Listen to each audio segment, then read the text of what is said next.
Good afternoon, guys. Good to see you all. I hope you're having a good week so far, and I hope you all have a great Thanksgiving with families, with your immediate family. I hope it's a good time of rest for you all to recover and uh, have a good time. If any of you are traveling, I pray that you'll have safe travels and that it's good. So, a couple things to pray about. One, that Auburn does not get destroyed by Alabama this weekend, even though it's probably going to happen.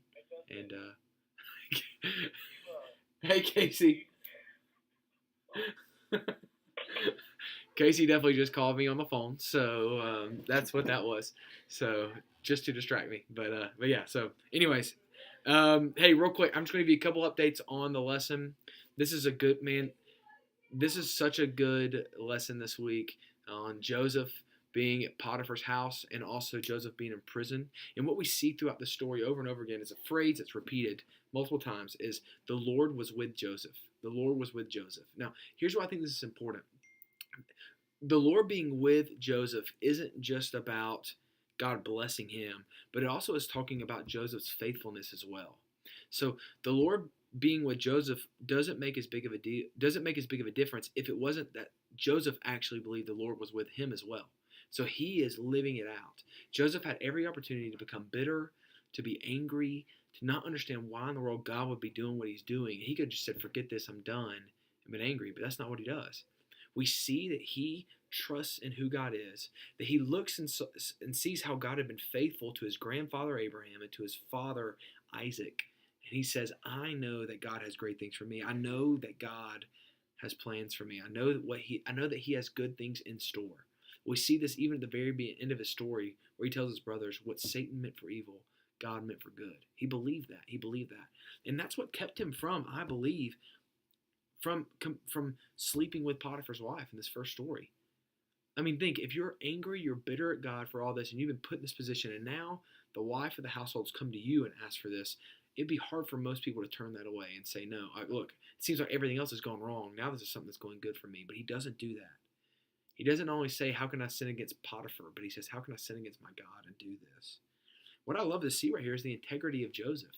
Now, once again, I think the integrity of Joseph was built upon him knowing who God was, him seeing God's faithfulness to his family.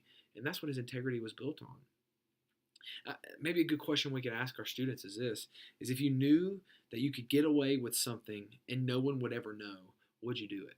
If you knew you could get away with something and no one would ever know, would you do it? A lot of times that tells us about our integrity. It tells us about the truth of our hearts, right? Something that we need to ask ourselves often.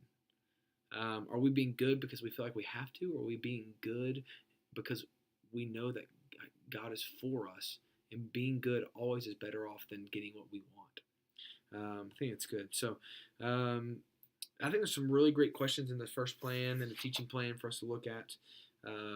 The commentary is really good, really helpful, helping you see how Joseph is relying upon the promises of God. And then if you go to the second half of this lesson, two really good questions to start off. What lessons can we learn from Joseph's victory over temptation? And then why is it important to do the right thing regardless of the outcome? I think these are great things to talk about with our students because here's the reality. Everybody tells them that doing the right thing is not good.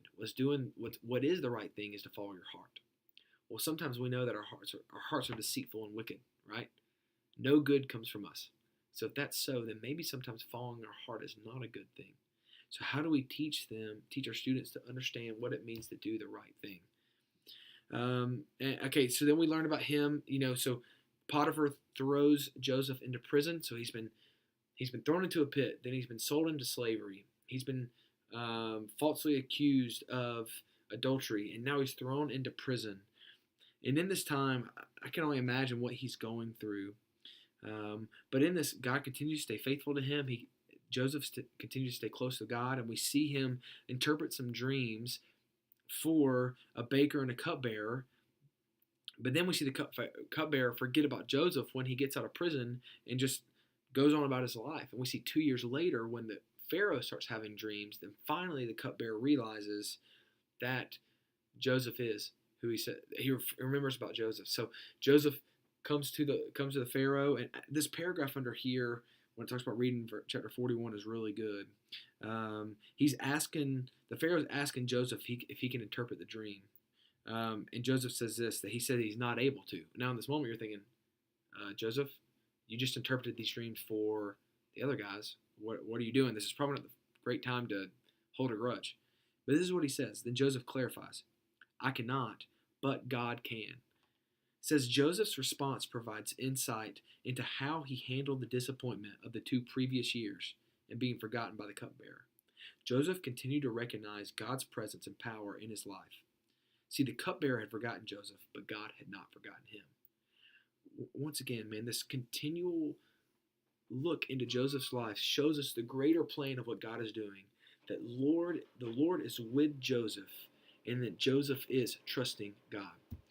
Every one of us are going to go through really tough times in our life. Man, we are going to face hardships over and over again, and we'll try to ask, why would God allow us to go through this? Does God not care about us? If we take a step back and look at this from a 10,000-foot view, we would understand that God cares for us so much more than we could ever realize. And the truth is that the Lord is with us in the same way that he's with Joseph. Our decision is going to be, do we trust God? Do we believe that God is who he says he is? And if we get that, then that doesn't necessarily mean our circumstances are going to change. It doesn't mean that things in our life are always going to be different. But it does mean our perspective changes, and we are able to see how God is using the tough circumstances in our life to make us more like him. He's using us for his glory.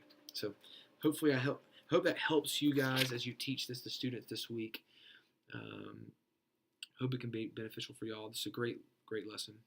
But if you have any questions, feel free to email me, text me, whatever you need to do. But yeah, I look forward to seeing you all on Sunday. Thanks.